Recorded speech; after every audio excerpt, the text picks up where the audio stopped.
Elias, a dependência, a obediência e a fé daquele profeta. E nós vemos que não existe retrucar ou questionar ou pedir para o Senhor: por que é assim? Por que tu queres assim? Por que tem que ser assim, né? Que o Senhor diz para Elias: vai junto ao ribeiro de Querite e eu te ordenarei que os corvos te sustentem.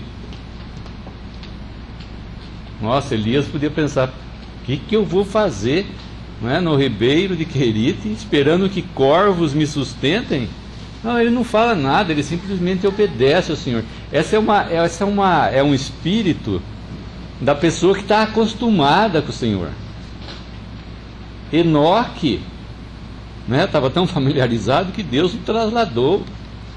Enoque andava com Deus. Nós vemos que Elias também, o espírito de Elias, era de dependência, obediência e fé. Se o Senhor havia dito, o Senhor havia de cumprir. E também na segunda vez que o Senhor diz para ele: vai para Sarepta de Sidom, e eu te ordenarei que uma viúva te sustente ali por 3 anos e meio. Ele podia questionar: Senhor, que eu vou sair daqui de Querite, da minha cidade, e vou lá para Sarepta de Sidom fazer o que lá encontrar? Como é que eu vou encontrar com essa viúva? Quem é essa viúva? Como é que ela vai me sustentar? O que eu vou fazer? Nós vemos o espírito de Filipe aqui. Então o Senhor fala: vai no caminho que desce de Jerusalém para Gaza, que está deserta. Filipe ia perguntar para o Senhor: Senhor, mas o que eu vou fazer lá em Gaza? Descer para Gaza agora, que está deserto? Vou pregar para quem? Para as árvores? Quem que é a pessoa para quem que eu vou pregar? É quando a gente está no Espírito do Senhor, a gente vai discernir a vontade do Senhor. O Senhor vai levar a gente a... Elias se encontrou com a viúva logo na entrada da cidade. Deus vai prover, né, uma maneira. E nós vemos aqui que ele se ajunta a um etíope que estava lendo, né, o profeta Isaías. Provavelmente ele estava lendo em voz alta, né? Nós vemos que o Espírito leva aqui então Filipe direto para esse mordomo-mor aí da Etiópia, da rainha dos etíopes. Hoje eu estava conversando com uma pessoa e ela perguntou como é que se decide, né, que deve pregar o Evangelho ou levar a palavra para alguém ou para algum lugar, porque ela vem de uma denominação, saiu da denominação, e uma das cargas muito grandes que todos recebiam, ela e outras pessoas saíram, era que tem que ir ali, tem que ir lá, tem que pregar, tem que sair, tem que visitar aqui, visitar ali. Então a própria denominação já faz como se fosse um programa para cada pessoa, dá as tarefas para cada um, e com isso eles até ficam sobrecarregados, não sobra muito tempo nem para ler a Bíblia. Então como seria, não seria certo então sair pregando? A direção do Espírito Santo é uma coisa que nós encontramos em toda a palavra de Deus. Muitas coisas, ainda que pareçam corretas, sem a direção do Espírito Santo, elas não são corretas.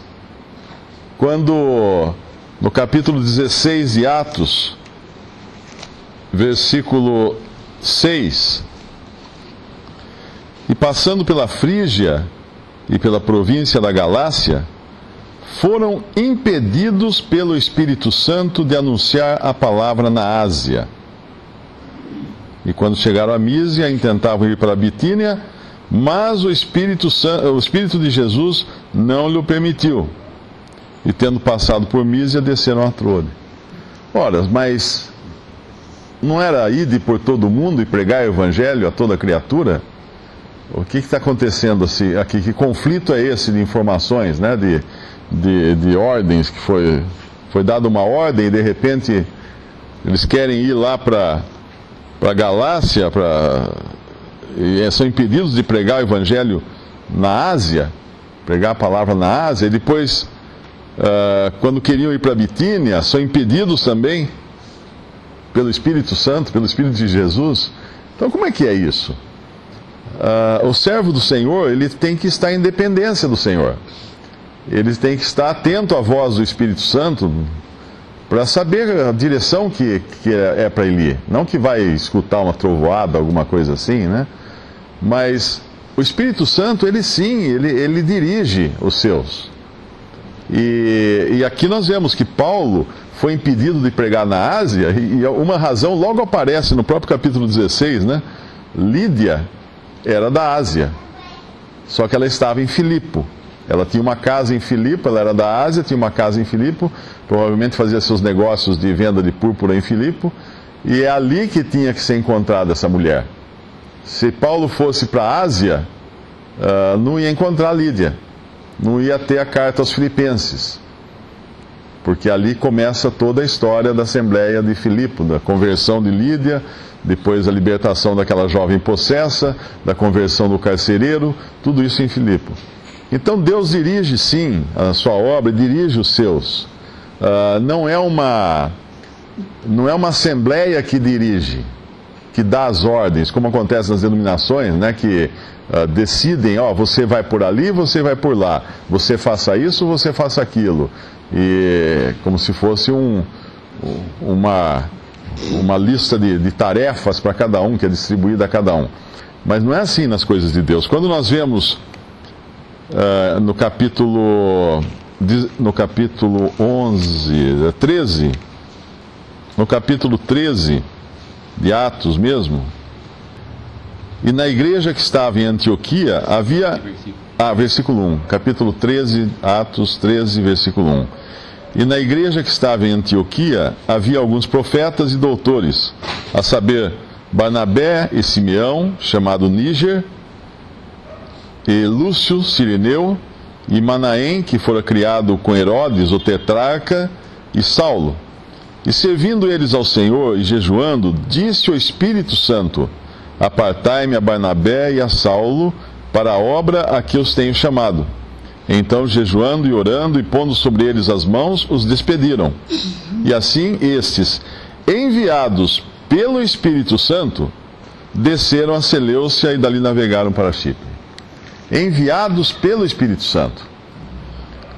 Nós estamos acostumados a ler histórias de missionários e missões, né, que são enviados por juntas de homens, por missões, por igrejas, mas isso não tem na palavra. Os discípulos, os irmãos nessa assembleia, eles impõem a mão sobre eles numa maneira de ter comunhão com aquela obra para a qual o Espírito Santo tinha chamado aqueles homens. Não era a assembleia que mandava. Então é muito importante entender isso, porque quando nós fazemos as coisas segundo a nossa inteligência, ou segundo as nossas ideias, ou a nossa vontade, nós não vamos encontrar Lídia, nós não vamos encontrar a jovem possessa, nós não vamos encontrar o carcereiro, nós vamos para a Ásia e vamos deixar em branco essa parte que Deus ia cuidar. Se Filipe fosse raciocinar, falasse assim: mas senhor, não tem ninguém, está deserto o caminho para Gaza. O que eu vou fazer lá? Tem tanta gente, ele acabou de pregar aqui para uma multidão em Samaria, no versículo 6 do Evangelho de Atos 8, versículo 5, e descendo Filipe à cidade de Samaria, lhes pregava a Cristo, e as multidões unanimemente prestavam atenção ao que Filipe dizia, porque ouviam e viam sinais que ele fazia. E aí as pessoas eram curadas, as pessoas eram salvas, as pessoas se convertiam. Filipe podia falar assim: mas espera aí, aqui tem multidões, o dia que eu acabar de fazer o meu serviço aqui, aí eu vou lá para outro lugar. Não, porque Deus naquele momento estava preparando esse homem, esse oficial da rainha, né, de Candace, mordomo-mor de Candace, rainha dos etíopes, para Filipe se encontrar com ele. Essa é a gente chama de, usando um termo aqui, né, um termo empresarial, né, a otimização dos recursos, né, do serviço. Ao invés de pregar para uma multidão, ele vai pregar para um que vai ser um multiplicador. Porque esse homem tinha uma posição de destaque na corte da rainha, ele estava voltando para a Etiópia, e obviamente chegando na Etiópia ele ia falar do Evangelho, ele ia levar muitos a crerem no Evangelho, e provavelmente depois disso muitos cristãos haveriam na Etiópia. Tanto é que até hoje existem sinais de que realmente existiram assembleias muito antigas lá na Etiópia, ali naquela região do norte da África. A gente pode até pensar, né, que naquele momento em que na Europa, que hoje é Alemanha, é França, é Rússia, esses países que hoje têm grande cultura, né, são extremamente cultos, enquanto na Etiópia eles estavam adorando o Deus único e verdadeiro, essas primeiras assembleias que provavelmente surgiram lá, né? Naquela região da Europa eles estavam ainda se degradando e matando, oferecendo sacrifícios humanos para os seus deuses falsos, para os duendes, os elementais das florestas e tudo aquilo, para espíritos malignos. E hoje a gente pensa, né, nossa, mas na África, tão atrasados? Não, eles estavam nas coisas de Deus bem adiantados nessa época. Eles tinham recebido agora a mensagem através desse homem, Filipe, depois do eunuco, do Deus verdadeiro, do Deus único e verdadeiro. E o Evangelho foi assim levado para a África. Deus tem os seus planos, e é preciso estar atento a esses planos. Quando nós vemos esse caso de Filipe, que ao mesmo tempo que Deus estava preparando Filipe, Deus estava preparando quem? O eunuco também. No capítulo certo para ele pegar o gancho ali, o Filipe pegar aquele gancho e conversar com ele. Não era um outro capítulo, não tinha capítulos, claro, na Bíblia naquele tempo, no Antigo Testamento, mas não era uma outra passagem, era exatamente aquela passagem. Deus tinha um propósito nisso. Quando nós lemos a história de Cornélio, o centurião Cornélio, ao mesmo tempo em que Deus preparava Cornélio, Deus preparava Pedro. Porque os dois precisavam ser preparados para se encontrar. É importante entender isso também, que Deus prepara o seu servo e Deus prepara aquele que vai receber a mensagem.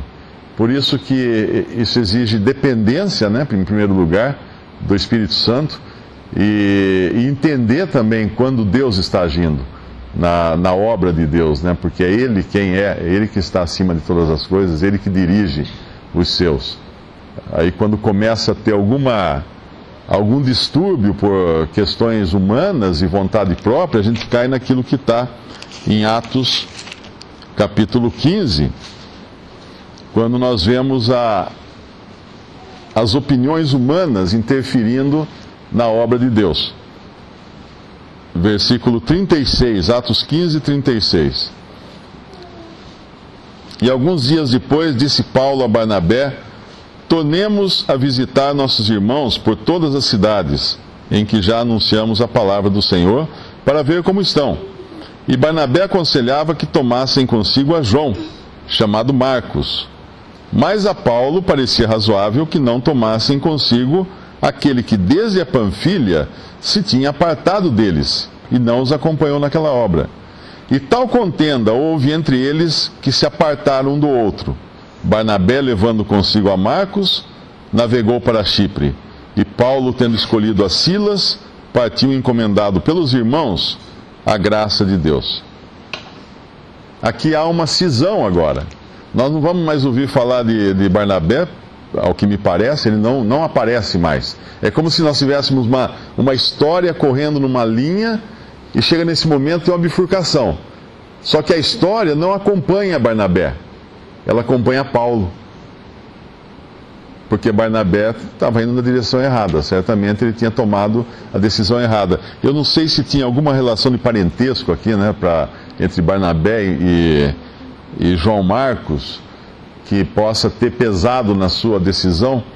E aí, quando entram também as questões humanas, de familiares e de preferências, obviamente nós acabamos entrando naquela linha da história das coisas de Deus que não vai ser registrada, como não foi a de Barnabé aqui no livro de Atos. Mesmo um profeta, ele pode, depois de passar uma vida, muitas vezes, andando na presença de Deus, ele pode, não sei se eu posso dizer assim, se achar.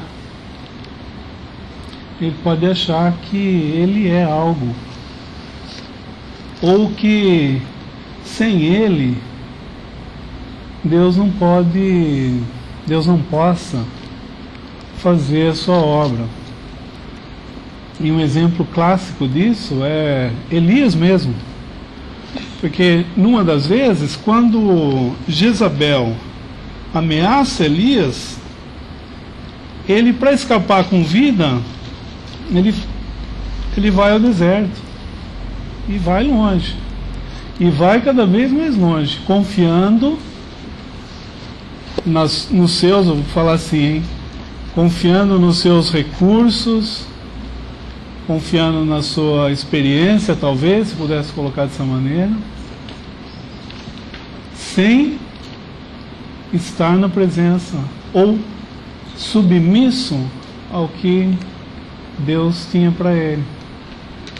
Tanto que chega um momento que Deus vai perguntar assim para Elias: que fazes aqui? Diferente de Filipe, né? Para Elias, Deus fala assim: que fazes aqui? E ele tenta dizer que só ele tinha ficado. E Deus revela que tinha reservado 7.000, né? Que não dobraram seus joelhos a Baal.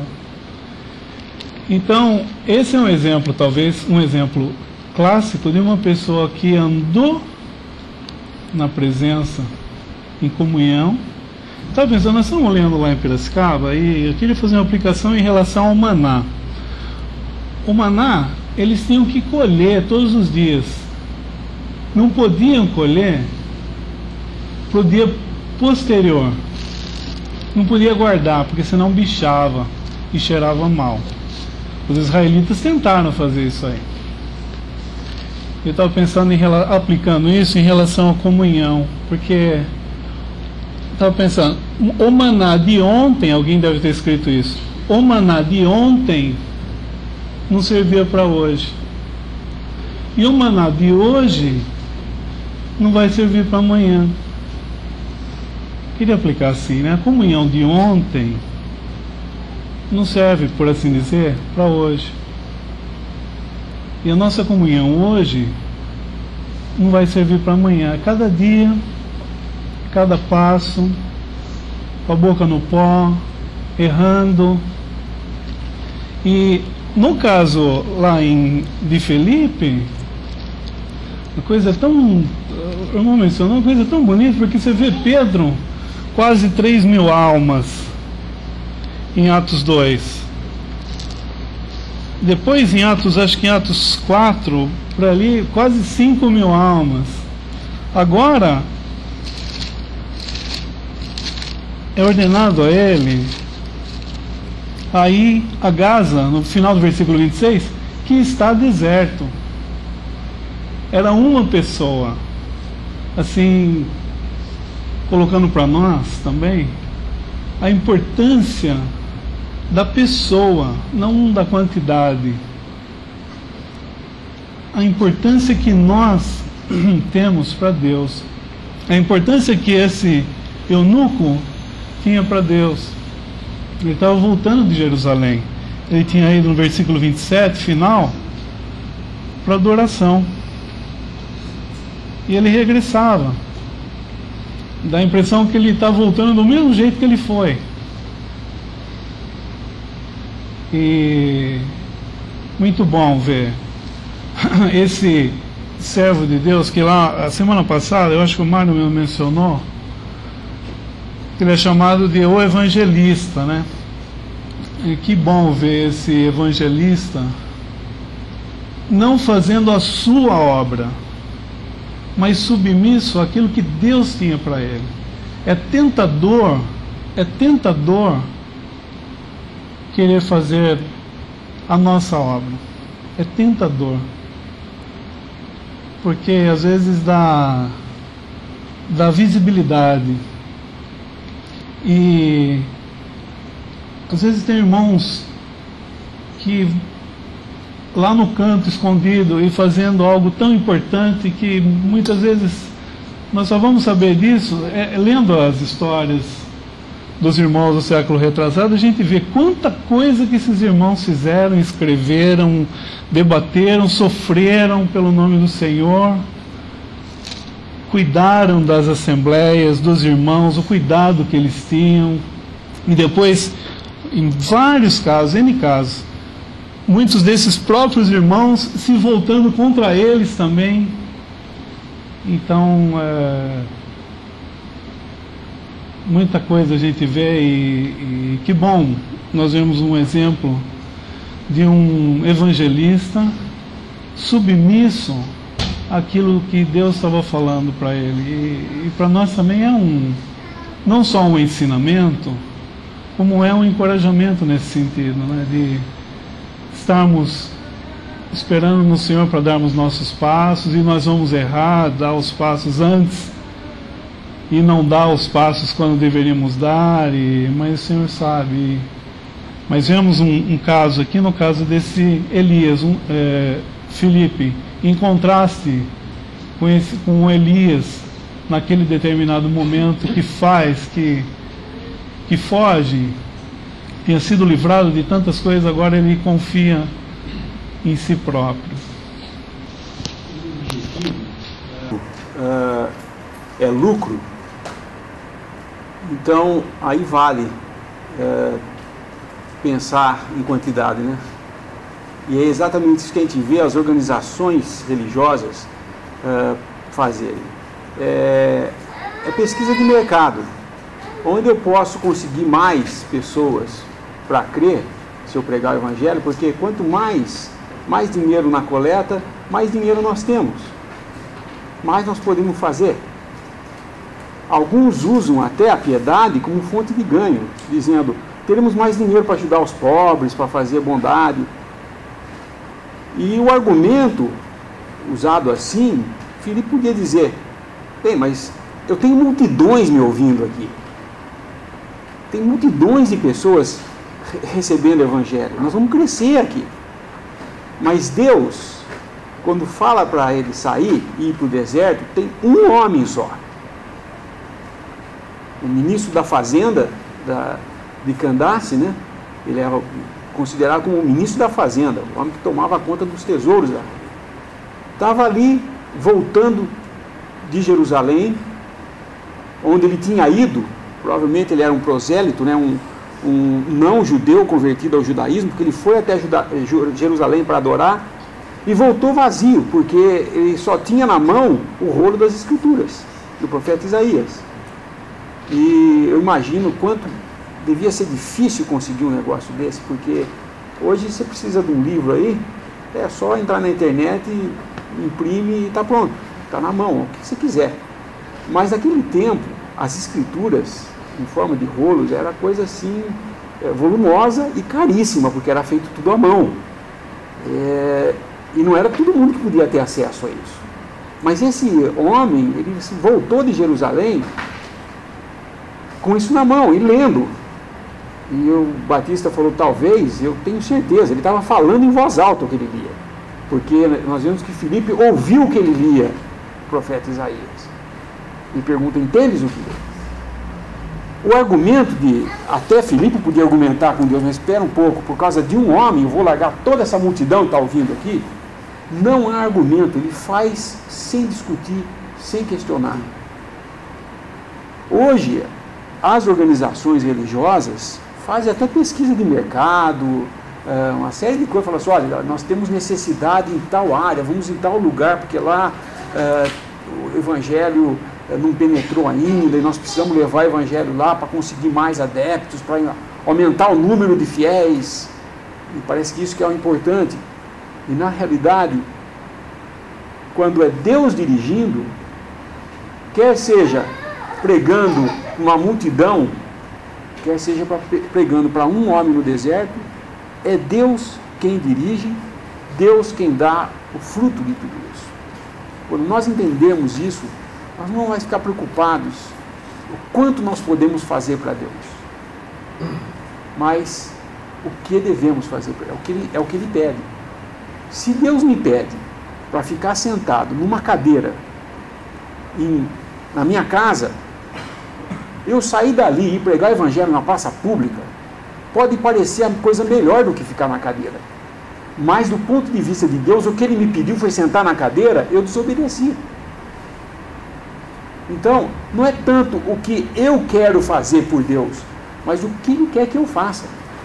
E nesse ponto, nós temos que ter submissão à palavra de Deus, comunhão com Deus, para quando ouvir a voz, fazer sem argumentar, ou dando as desculpas, né? Bem, mas o que eu vou fazer lá? Não tem nada lá no deserto, mas ele vai. Imaginando uma situação hipotética, Filipe voltando e contando para os apóstolos, né, que ele tinha se encontrado com esse eunuco, e ele estava voltando então para a Etiópia, então ele pregou o evangelho para esse eunuco creu em Cristo, e ele o batizou então.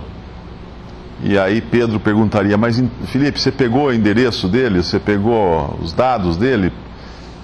Ele precisa se fazer membro agora da igreja. E essa seria, por mais absurda que possa ser essa hipótese, esse seria o diálogo dentro da cristandade. Porque na cristandade o batismo, em muitas denominações, não todas, mas em muitas, o batismo é a forma de você se filiar àquela determinada organização. Tanto é que em muitos lugares, quando uma pessoa, por assim dizer, troca de igreja, ela precisa ser novamente batizada. Ah, você foi batizado aonde? Eu fui batizado na igreja X. Ah, então você vai ter que ser batizado agora na nossa igreja Y.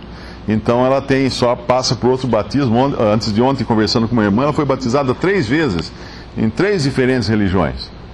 E ela queria saber, mas para reunir o nome do Senhor, eu preciso ser batizada de novo? Não, você está batizada. Você já foi batizada. Então nós vemos que aqui não há uma preocupação em se conquistar membros para alguma coisa, mas simplesmente pregar o evangelho, a pessoa se converteu, é batizado, foi essa a ordem, ir e pregar o evangelho a toda criatura, batizando em nome do Pai, do Filho e do Espírito Santo, foi batizado, o seu Espírito Santo pegou Filipe e trouxe de volta, levou para Azoto. Ele não podia falar assim, mas senhor, mas eu nem terminei ainda, agora teria que ir lá para a Etiópia e ajudar eles lá. Não, o senhor ia cuidar disso. Teria outro que o senhor já estaria preparando para mandar lá para a Etiópia, porque não tem um dono também da obra, né? É muito importante entender isso. O corpo de Cristo são muitos membros e os dons são diversos. Quando nós vamos chegar no capítulo mais adiante, acho que é o capítulo 11, que nós vamos ver a igreja em Antioquia, quando o evangelho é pregado em Antioquia, aqueles que pregam o evangelho nem aparecem mais. Porque assim que se convertem, chamam Barnabé. Vai Barnabé lá, eu acho que é Barnabé, né? Que podemos até ler Atos capítulo 11, versículo 20. E havia entre eles alguns varões chíprios e cirenenses, os quais, entrando em Antioquia, falaram aos gregos, anunciando o Senhor Jesus. E a mão do Senhor era com eles. E grande número creu e se converteu ao Senhor. É importante também esse versículo, não fala assim, e os cursos de teologia que eles fizeram, a sua capacidade de oratória, ou a sua inteligência, a sua retórica, ou qualquer coisa assim, fez a diferença. Não, a mão do Senhor era com eles. e grande número creu e se converteu ao Senhor, porque é o Senhor que faz. E chegou a fama dessas coisas aos ouvidos da igreja que estava em Jerusalém, e enviaram Barnabé a Antioquia, o qual, quando chegou e viu a graça de Deus, se alegrou e exortou a todos a que permanecessem no Senhor com propósito no coração. Esse enviaram Barnabé a Antioquia, nós podemos entender pela outra passagem, que certamente o Espírito Santo colocou no coração de Barnabé esse desejo de Antioquia. E depois no versículo 24, porque era homem de bem e cheio do Espírito Santo e de fé, e muita gente se uniu ao Senhor. Barnabé é um pastor. As ovelhas foram, aqueles que eram incrédulos, foram transformados em ovelhas agora de Cristo. Então esse pastor, que é Barnabé, vem e reúne, e os exorta a permanecer em Cristo. E aí ele percebe também as suas limitações. Ele entende, então ele vai chamar Saulo agora. Vai para Tarso chamar Saulo e leva Saulo para Antioquia, e obviamente deve ter apresentado todos os irmãos ali, que agora eram recém-convertidos. E no versículo 26, e sucedeu que todo um ano se reuniram naquela igreja e ensinaram muita gente. E em Antioquia foram os discípulos pela primeira vez chamados cristãos. Então não é apenas a direção do Senhor, mas também o reconhecimento de que a obra não é de um só. Mas tem uma passagem que Paulo fala, eu plantei, outro regou, eu não lembro. É 1 Coríntios, né? Podemos abrir lá até para lembrar. 1 Coríntios, que ele fala quem é Paulo, quem é Apolo. Alguém lembra a passagem? 3:6. Versículo 5 primeiro, 3:5. 1 Coríntios 3:5. Pois quem é Paulo? E quem é Apolos? Senão ministros, pelos quais crestes. A palavra ministro, nós estamos meio acostumados a ouvir essa palavra e lembrar logo uma pessoa lá em Brasília, né? Ocupando uma sala com ar-condicionado, porque ele é um ministro. Ministro das comunicações, ministro das relações exteriores. Não, ministro é mordomo. O ministro é um servo, é um mordomo. Ele ministra alguma coisa. Ele pega na despensa e serve para as pessoas. Um garçom é um ministro. Ele pega a comida lá na cozinha do restaurante, vai com os pratos e ministra aquilo para as pessoas que estão esperando comer ali. Então esse é o sentido do ministério, para não confundirmos com coisa de cargo político. Senão ministros pelos quais cresces, e conforme o que o Senhor deu a cada um. Eu plantei, Apolos regou, mas Deus deu o crescimento, pelo que nem o que planta é alguma coisa, nem o que rega, mas Deus que dá o crescimento. Ora, o que planta e o que rega são um, mas cada um receberá o seu galardão segundo o seu trabalho. Porque nós somos cooperadores de Deus, vós sois lavoura de Deus, edifício de Deus. Então é importante entender também essa limitação que cada um tem dentro do dom que recebeu de Deus. Quando fala lá em... fugiu agora. Quando fala em 1 Coríntios capítulo 12, quando fala do pé, não pode dizer para a mão, alguma coisa, o dedo não pode dizer para a mão, não me lembro agora. 12, versículo 18, um pouco antes, versículo 14, porque também o corpo não é um só membro, mas muitos. Se o pé disser, porque não sou mão, não sou do corpo, não será por isso do corpo? E se a orelha disser, se a orelha disser, porque não sou olho, não sou do corpo, não será por isso do corpo? Se todo o corpo fosse olho, onde estaria o ouvido? E se todo fosse ouvido, onde estaria o olfato? Mas agora Deus colocou os membros do corpo, cada um deles como quis, como Deus quis. E se todos fossem um só membro, onde estaria o corpo?